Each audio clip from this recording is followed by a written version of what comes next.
आईस्क्रीमच्या गाड्याने मी तयार केलेलं आहे 5 - 7 = 2.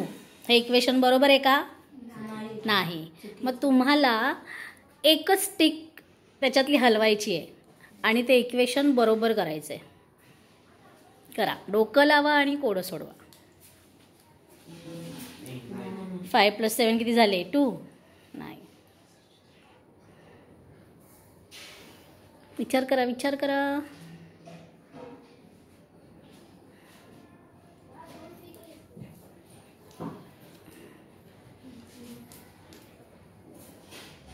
काय केलं? 9 - 7. तू काय केलंस? दाखव मला पुन्हा एकदा. काय केलंस? 5 ची स्टिक घेतली आणि त्याला काय केलं? 9 केलं. म्हणजे 9 - 7 = 2. सुजलने बरोबर केलेलं आहे. सुजलसाठी टाळ्या.